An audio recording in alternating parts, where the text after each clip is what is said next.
عورتوں کا وہ بروٹل ایک یوز ہے پالیٹکس میں، کشمیر پالیٹکس میں، باقی کوئی ریسپیکٹ نہیں، کچھ بھی نہیں، کوئی ڈگنیٹی نہیں. آپ نے ایک چیز ضروری آپ سے جاننا چاہیں گے ہم کہ جب مینڈیٹ کا وقت آ جاتا ہے، ٹائم آ جاتا ہے مینڈیٹ کا یا ایم ایل اے کا یا بلدیاتی الیکشن کا یا کارپوریشن الیکشن کا، جب ٹائم آتا ہے تو جو کینڈیڈیٹ ہوتے ہیں وہ رشوت دے کر، کرپشن دے کر، پیسہ دے کر مینڈیٹ حاصل کرتے ہیں. بالکل وہی میرے ساتھ یہاں سوپور میں ہوا اس وقت.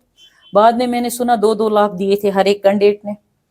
الیکٹڈ حکومتوں نے ہی کہیں نہ کہیں بیڑا کر دیا اس کشمیر کا. جو یہ کرپشن جڑ پکڑ گئی ہے کشمیر میں. سسٹم سے ٹکر لینا بہت مشکل ہے.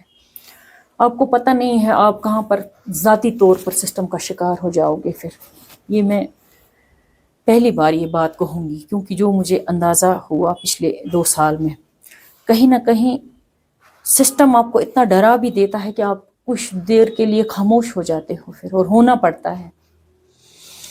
کیونکہ جب کرپٹ سیاستدان اس سسٹم کا حصہ بنتے ہیں، وہی اصل میں اس سسٹم کو خراب کرتے ہیں. مجھے نہیں، اگر جب ووٹ کی بات آتی ہے تب آپ کو ہسبینڈ بولتا ہے اس کو ووٹ ڈالنا، فلانے کو.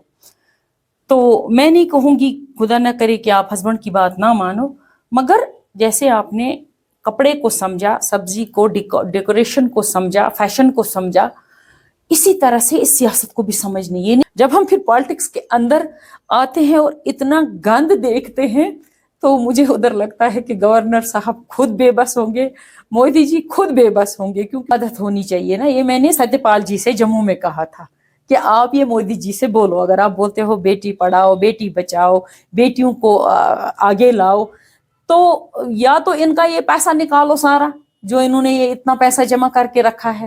ان کا دیکھو جب یہ ایم ایل اے نہیں بنے تھے تب ان کے پاس کتنا پیسہ تھا، اور یہ اس وقت ایم ایل اے بن کے ان کے پاس اتنا پیسہ کہاں سے آیا. یا تو ہم عورتوں کو بھی آپ ایک فائنینشیل پیکیج دے دو الیکشن لڑنے کے لیے. کیا آپ سمجھتے ہیں یہ نارتھ ساؤتھ ایسٹ ویسٹ جو غلط فہمیاں پیدا کی گئی ہے سیاست میں، اس کا ذمہ دار کون ہے؟ اس کے ذمہ دار ہمارے اپنے لوگ ہیں.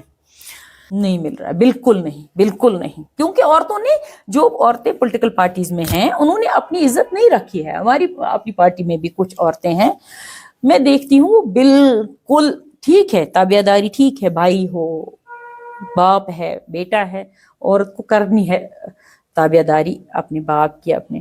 مگر پولیٹیکل پارٹی میں تو ایک ایکول سٹیٹس ہونا چاہیے نا. آج مجھے پتہ یہ لگ رہا ہے کہ پی ڈی پی سے جو لوگ نکلے وہ کیوں نکلے. شاید وہاں بھی کہیں محبوبہ جی کے ساتھ عورت ہونے پر ہی تضاد تھا. میں یہاں پر بخاری صاحب کی بات نہیں کروں گی، کیونکہ بخاری صاحب لیڈیز کی بہت ریسپیکٹ کرتے ہیں، بہت زیادہ. جس طرح سے یہاں ایک بہو آتی ہے نا نئے گھر میں شادی کر کے، برابر وہی ٹریٹمنٹ کیا جاتا ہے ایک عورت کے ساتھ پولیٹیکل پارٹی میں. اچھا. ایک بہو کی طرح اس کو ناک، جو کشمیری میں بولتے ہیں نس مچھ مز ہے تمس بہن، بات کرنے کی اجازت نہیں ہے پولیٹیکل پارٹی میں. یہاں خاص کر میں نے اپنی پارٹی میں دیکھا صرف بخاری صاحب بات کرتے ہیں، فیمیل پالیٹیشنز کو بہت ریسپیکٹ کرتے ہیں، ہر ایک ممبر کو. باقی کوئی پالیٹیشین وہاں لیڈیز کی ریسپیکٹ نہیں کرتا ہے، ایک بہو کی طرح ٹریٹ کیا جاتا ہے. تنویر فاطمہ جی، آپ نے پارٹی کو چھوڑا ہے جی. کیوں؟ پارٹی کو میں نے اس لیے چھوڑا، یہ میں چاہتی تھی، یہ بات آپ پوچھتے مجھ سے. جب یہ پارٹی بنی، بہت سارے پڑھے لکھے لیڈرز ہیں اس پارٹی میں، تو مجھے بھی ایک امید لگی کہ پارٹی پڑھے لکھے لوگوں کو آگے لائے گی، جن کے پاس ایک ویژن ہوگا، ایک سمجھ ہوگی ایشوز کو سمجھنے کی، سماج کو چاہیے کیا، کشمیر کو چاہیے کیا، جو کہ نیشنل کانفرنس میں نہیں تھا. اس میں بھی ایک وہ خاندانی سا راج تھا. کوئی گاؤں میں یا کسی جگہ پر کوئی آدمی ہے جس کے خاندان کے زیادہ لوگ ہیں، اس کو مینڈیٹ دے دو اور اس کو آگے چلاؤ. تو اس پارٹی کی یہ خصوصیت تھی کہ سارے لیڈر اس میں پڑھے لکھے ہیں، کوئی ان پڑھ لیڈر نہیں ہے. پڑھے لکھے لوگوں نے پارٹی بنائی تھی، اور ہم جیسے پڑھے لکھے لوگوں کے لیے ایک امید تھی اپنی پارٹی.